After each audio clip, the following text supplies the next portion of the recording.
fazer então a nossa prece, buscar a nossa sintonia com a espiritualidade amiga, os amigos da espiritualidade, todos aqueles que participam conosco deste Evangelho online.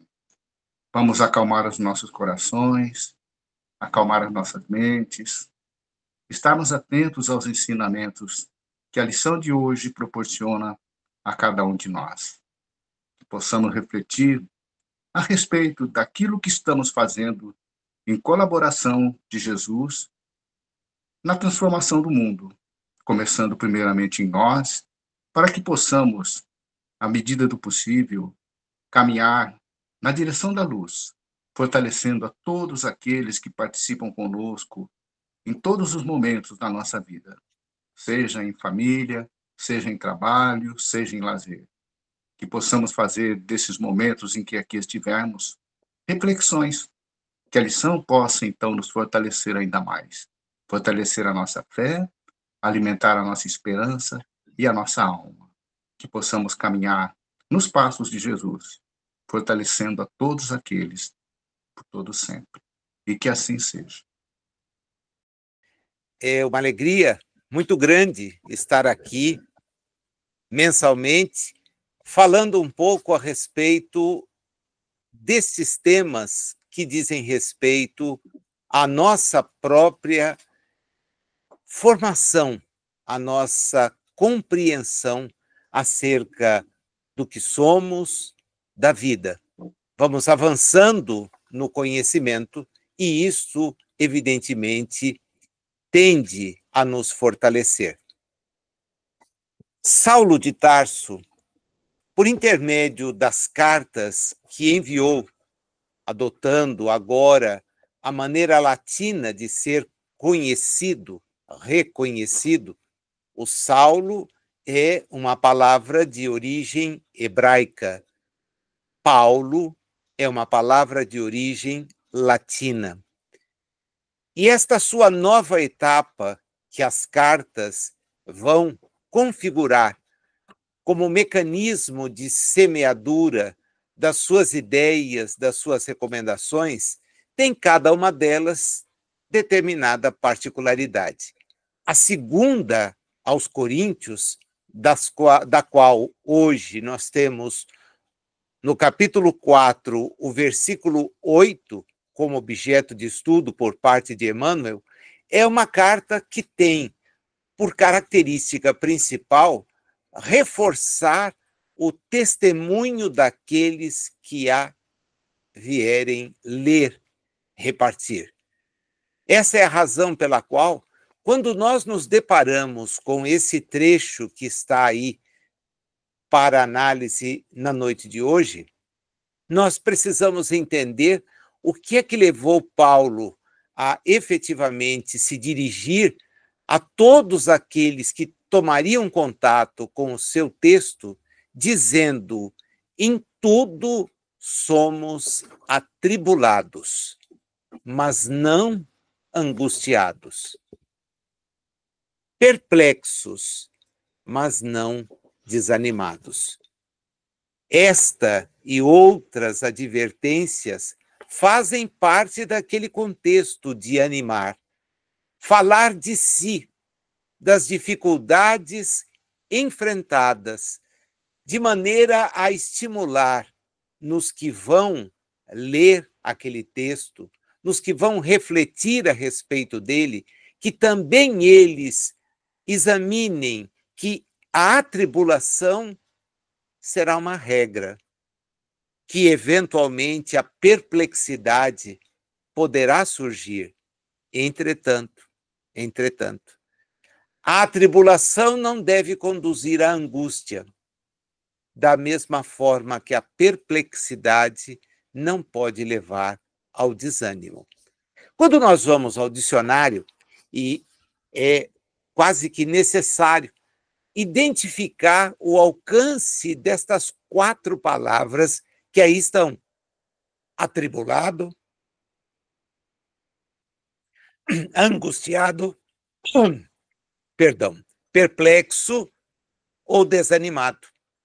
Nós precisamos delas, ou nos valer da exata dimensão delas para poder entender aquilo que ele quis dizer quando escreveu.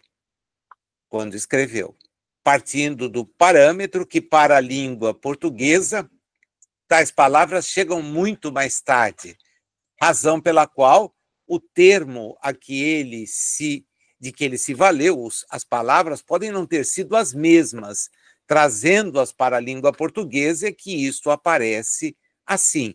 Porém, há um sentido, há um encadear, que não é o sentido do texto de Emmanuel. Eu vou só antecipar um pouquinho, porque nós vamos passar pelo significado da exploração que Emmanuel faz. E ela é uma exploração histórica.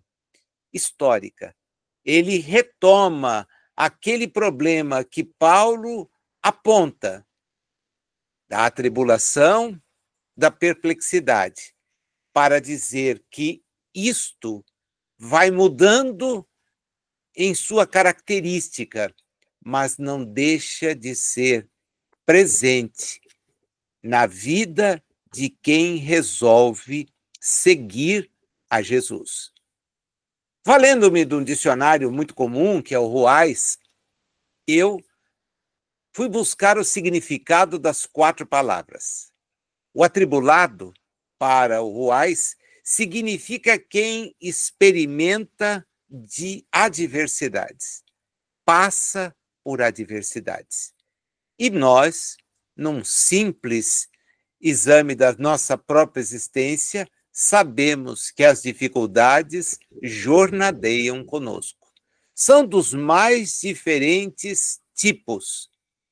Podem ser tais que nos levem até pôr em risco a própria reencarnação. O importante é que, diante da adversidade, não experimentemos a angústia que o dicionarista diz: aquele que se mostra aflito, agoniado, atormentado. Então, passar por atribulações é a regra. Porém, angustiar-se em razão delas, ficar aflito, agoniado, atormentado, não pode ser a consequência. É isto que Paulo recomenda, porque sabe o que está falando aquelas pessoas de Corinto, uma comunidade para com a qual ele possuía um carinho extremo. Lembrava-se dos nomes, das situações, e a ela se dirigia como um pai se dirige aos filhos que teve o cuidado de encaminhar. E perplexo é aquele que fica espantado, segundo Ruais, aquele que permanece atônito, em razão do que vê, em razão do que passa.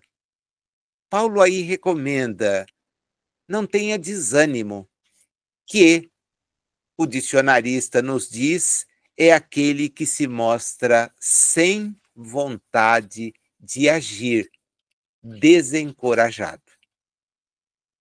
Emmanuel pega esta lição clara, objetiva, que sintetiza em 4 palavras um estado de espírito que o próprio Paulo experimentou em razão da sua existência.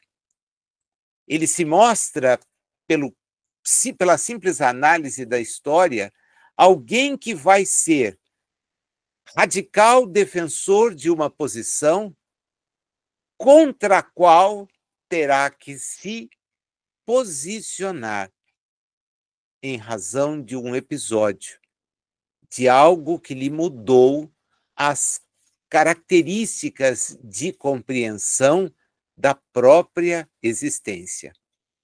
René Girard, um pensador francês que trouxe para nós o conceito de mimética, quando fala sobre Paulo, diz que ele experimentou um choque entre o amor e a verdade.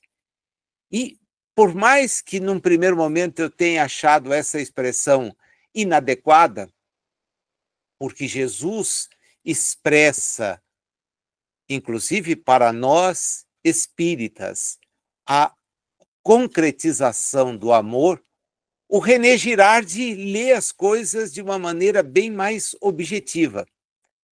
Diz ele, Paulo tinha amor pelo conhecimento da Torá, mas se deparou com uma verdade que colocava aquele amor em oposição. E ele, então, teve que viver tentando convencer os que amavam a que acreditassem numa verdade.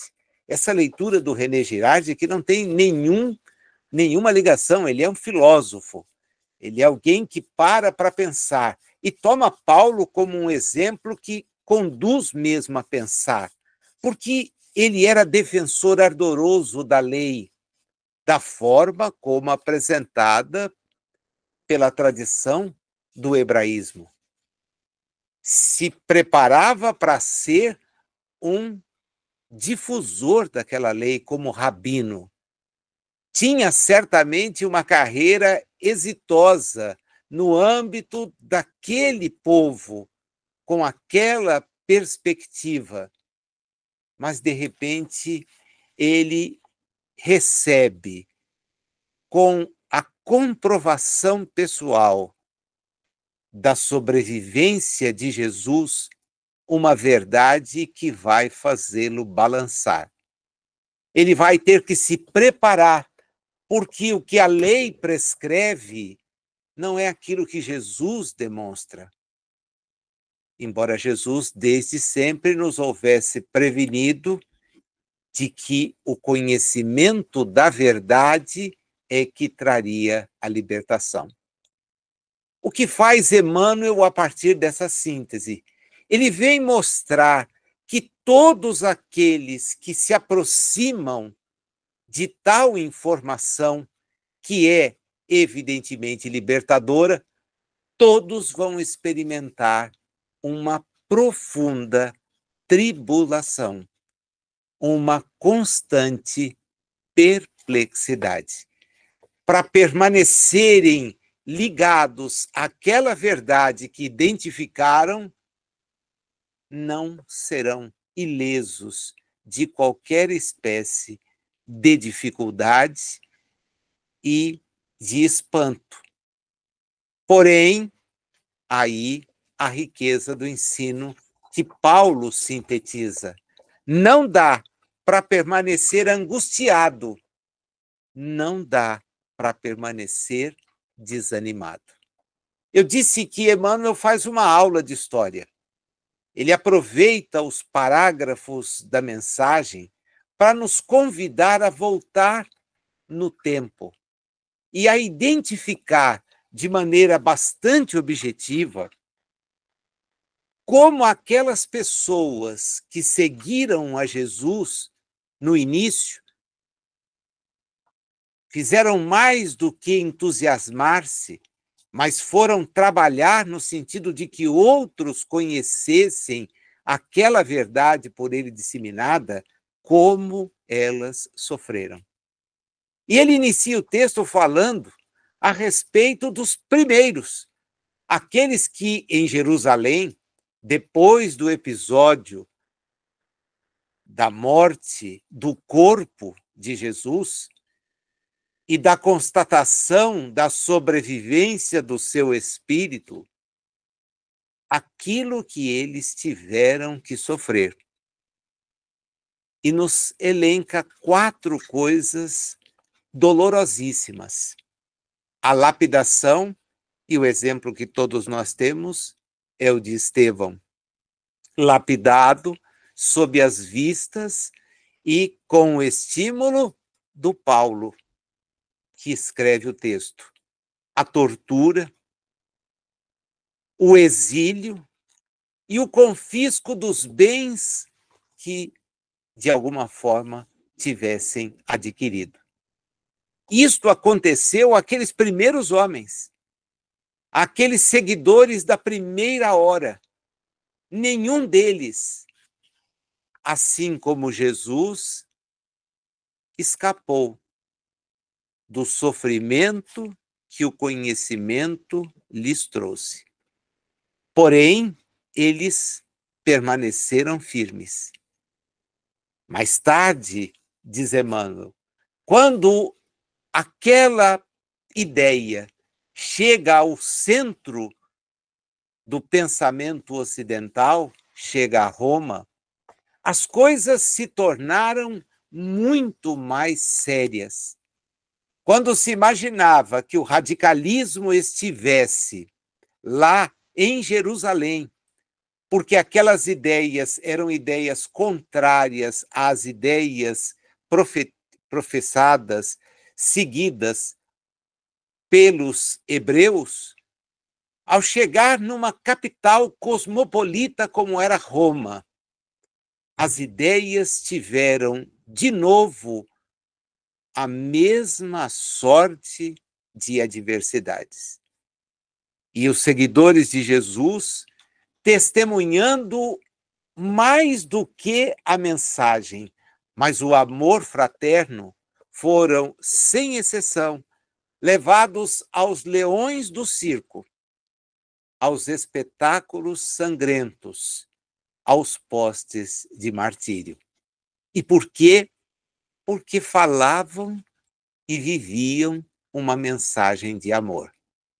Percebam que o problema começa a ficar bem claro, porque aquela ideia que poderia chocar aos hebreus, na medida em que se imaginava Jesus como Messias, mas não o Messias esperado, o Messias real, que trazia uma mensagem que era de amplificar e não de restringir, que não tinha mais um povo eleito, mas que admirava e protegia a toda a criação. Esta ideia, levada a um lugar em que deuses de pedra eram venerados, em que deuses encarnados eram entronizados em panteões, em templos. Essa ideia sofreu perseguição. E os que a seguiam tinham um tratamento que era claramente desumano. Desumano. Mas o que assustou aos homens de Jerusalém e impactou, assustando também aos homens do império, foi a serenidade com que aqueles homens e mulheres enfrentaram o martírio. Eles não fugiram em momento algum das punições que lhes eram impostas. A elas se dirigiam, e Emmanuel nos mostra isso no livro Ave Cristo, de uma maneira assim lindíssima. Havia aparecido pela primeira vez há 2000 anos, envolvendo Lívia, mas em Ave Cristo isso se estende, porque o grupo de seguidores de Jesus tem a certeza de que a morte não é a destruição. E como tiveram o testemunho do próprio Jesus de que a morte abria uma nova realidade, eles a encaravam convictos de que o corpo iria perecer, mas os espíritos sairiam fortificados daquele embate. É uma certeza, é uma convicção que incomoda e por isso é perseguida. Mas Emmanuel não para aí, porque seria conveniente até se nós entendêssemos que aquele momento desapareceu. Mas ele não desaparece. E não desaparece porque os que seguiram e agora a gente tem que pôr entre aspas estes seguiram, porque na verdade representam um não seguimento, uma negação, os que em nome de Jesus percorreram os séculos, também impuseram aos que deles discordavam a mesma espécie de sofrimento. E ele coloca as coisas em termos da Idade Média, para dizer que aqueles mesmos seguidores haviam acendido fogueiras, haviam imposto tormentos inesperados e desconhecidos, valendo-se, para tanto, agora de tribunais políticos e religiosos da Inquisição. Faziam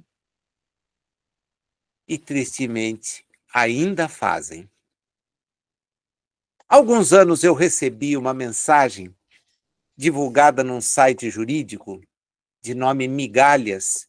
É um site extremamente enriquecedor. Eu sou assinante, acompanho as informações e eu recebi lá uma migalha de uma notícia assim denominada: Ordalhas, Julgamentos Divinos. E ela é de 2008, trazida por um advogado goiano de nome Wilson Silveira.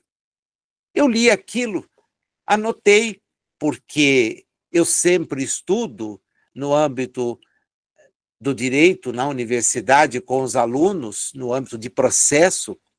Eu estudo essa questão dos chamados julgamentos divinos ou julgamentos de Deus, denominado ordalhas, que a Inquisição impunha. E eles eram disfarçados como uma espécie de prova judiciária para dizer se o camarada era culpado ou inocente da acusação que lhe era feita de ter participado de algo que era contrário aos interesses religiosos. Olha como a coisa vai mudando, mas o comportamento do espírito que está encarnado da terra não muda. Perseguiram a Jesus, perseguiram os seus seguidores, continuaram a perseguir aqueles que tentavam divulgar essa mensagem. Mas quando essa mensagem é apropriada, a perseguição se volta contra outros. E eu li aquilo, disse, não é possível. Ele está dizendo de um fato que aconteceu em 2007. E eu fui levantar esse fato. Na verdade, esse fato que resultou na condenação de algumas pessoas, cujos nomes não me parece interessante aqui apresentar, mas essas pessoas elaboraram um teste, que era o teste praticado naquela época. Por incrível que pareça, quem planejou isso foi o bispo de uma igreja denominada Cosme Damião, da cidade de Goiânia. A notícia é a seguinte: ele, que houvera vivido com ela por 14 anos, viu o relacionamento acabar. Esta igreja, que não é a igreja ligada ao catolicismo, mas é algo diferenciado, tem lá seus próprios rituais e tem o seu líder assim denominado. Essa igreja acolhia as pessoas e esta mulher, que foi convivente com o bispo, cansada de sofrer, o deixou. Encontrou um novo relacionamento, mas o bispo não aceitou aquele relacionamento. E na companhia de seus três filhos, ele resolveu resolveu fazê-la voltar. Como ela estava num novo romance, ele a atraiu com o marido para a igreja, na promessa de que lhes daria um terreno para que eles pudessem, a partir daí, começar a sua vida. Ao serem atraídos, ele toma a mulher e a submete a este juízo divino. Ele primeiro prepara um lugar que é um fosso em um formigueiro para enterrar os corpos dela e do marido. E depois a coloca sob algemas, amarrada, e diz a ela que se ela voltasse para ele, só o marido morreria e ela seria libertada. Pede a ela um beijo e ela recusa, o que faz com que ele então faça a prova da água. Algemada e amarrada, ela é atirada em um riacho. Se Deus estivesse do lado dela, ela sairia livre daquilo. Do contrário foi o que aconteceu e ela morreu afogada, assim como seu marido. O corpo dele ficou no local, mas o corpo dela desapareceu nas águas, não pôde ter a destinação que ele havia previsto. Esse caso aconteceu em 2001 e em 2008 foi julgado. O bispo havia desencarnado antes que o julgamento terminasse. Os seus filhos e demais participantes, todos acabaram condenados. Eu trouxe a ilustração do caso para dizer que, em nome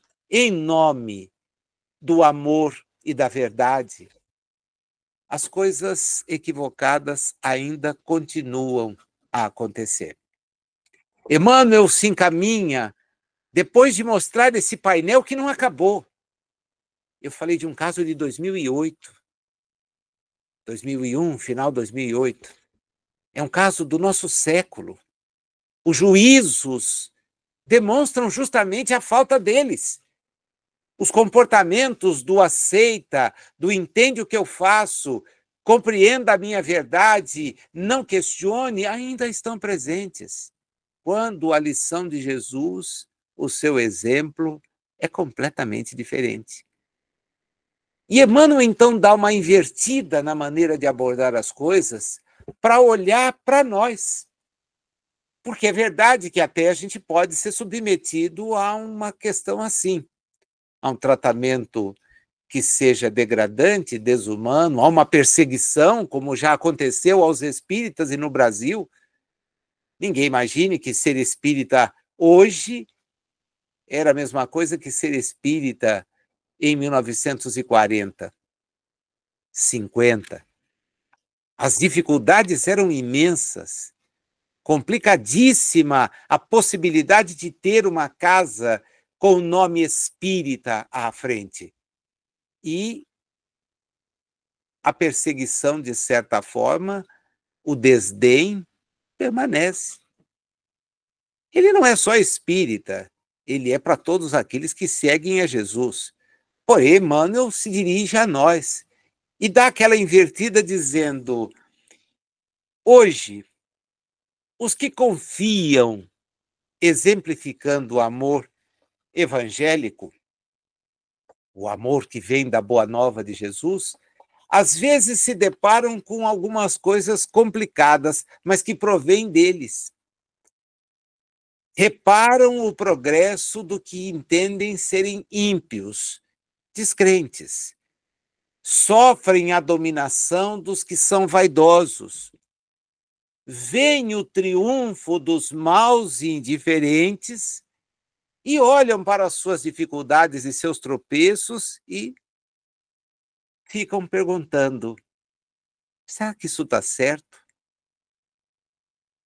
Para ele, apesar da evolução inegável do direito no mundo, ainda os que praticam o bem muitas vezes são chamados a prestar contas, são vigiados com rudeza em razão da verdade consoladora que ensinam. O que significa não acabou. E não nos cabe, quando estamos entre aqueles que fazem questão de dizer no que tem certeza e por que tem certeza, não nos cabe de maneira alguma, questionar a conduta de quem nos persegue. Nós podemos usar todos os mecanismos à disposição para fazer com que aquelas condutas absurdas cessem. Isto é da regra, e isto tem que ser observado. Então, não precisamos nos curvar. Podemos, sim, manifestar a nossa discordância. E isto só será possível se nós entendermos a frase que começa o nosso estudo.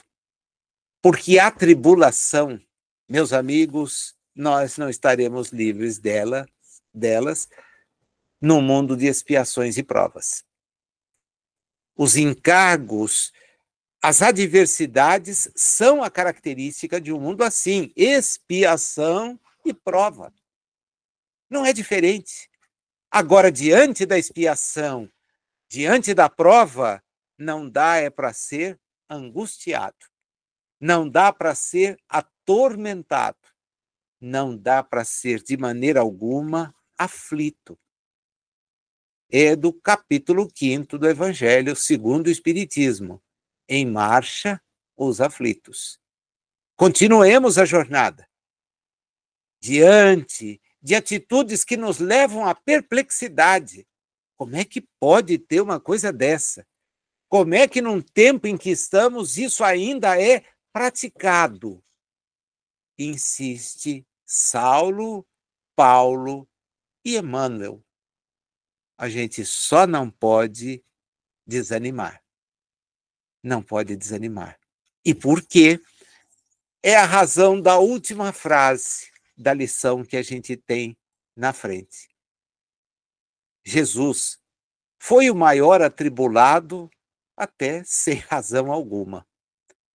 Mas aprendemos, quando observamos a sua postura, que ele, diante da perplexidade, da aflição, do martírio e da morte, demonstrou a sobrevivência do espírito. A perplexidade diante dos fatos é porque eles se dão em relação ao corpo. A aflição que nos visita diz respeito ao sofrimento posto ao corpo. O martírio atinge o homem no corpo, se não for consciencial. A morte colhe o corpo. E o que Jesus demonstra, e o que fica escondido, é a vida do espírito. Sim, Jesus vem demonstrar, o reino não é daqui. A vida é espiritual. Venham, vençam, superem as etapas, deixem ficar para trás as experiências, porque todas elas, se suportadas da maneira como a mensagem sugere, se enfrentadas sem qualquer espécie de desânimo, elas nos trarão a satisfação do conhecimento aprendido e vivenciado. É um desafio enorme. É algo que nos faz parar e pensar, porque a verdadeira boa nova está neste fato, que mais tarde o Espírito da Verdade veio trazer, com depoimentos agora não só de alguém que, com o depoimento que deu, foi confundido com uma divindade, quando a ela nunca se reportou a não ser com respeito, dizendo ser a única perfeição, que ele não detinha. Detinha qualidades, virtudes em decorrência do seu esforço. A boa nova é essa, a de que somos espíritos e que as adversidades, principalmente estas, pelas quais os corpos podem vir a ser submetidos, elas permanecem no corpo. O espírito só se engrandece quando não desanima e segue em frente. A nossa vibração hoje só pode ser em favor daqueles que nos nossos dias enfrentam adversidades assim para levar uma mensagem de amor, de compreensão. São homens que deixam de lado o tempo que muitos usam para o lazer, para servir ao outro. E renunciam ao descanso para ir em favor daqueles que não têm voz e muitas vezes nem vez. Vibremos por aqueles que anonimamente preparam albergues, creches, orfanatos, preparam instituições que distribuem a comida onde a fome está presente. Para aqueles que abandonam por ideais superiores, que não têm denominação religiosa, porque amor não tem denominação religiosa. A verdade de ser espírito não tem denominação religiosa. São homens que já entenderam o sentido de uma nova experiência reencarnatória. Anônimos, criticados, esquecidos, passam pela existência mostrando que a mensagem de Jesus foi compreendida. Vibremos por eles, onde estiverem, porque o mundo é campeão de sofrimentos, de dores, provenientes das mais diversas fontes. Há uma lição, porém, que todos nós sabemos e nunca podemos esquecer. O bem, o amor vencerão. E trabalhando por eles, esses nossos irmãos estão se conscientizando desta realidade. Que nós também possamos, na medida do possível, engrossar as fileiras deste tipo de atividade. E se não pudermos pessoalmente, que tudo façamos para que elas permaneçam da forma como são desenvolvidas. Essa é a nossa vibração de hoje. Que a paz permaneça com todos e uma excelente semana para cada um de nós.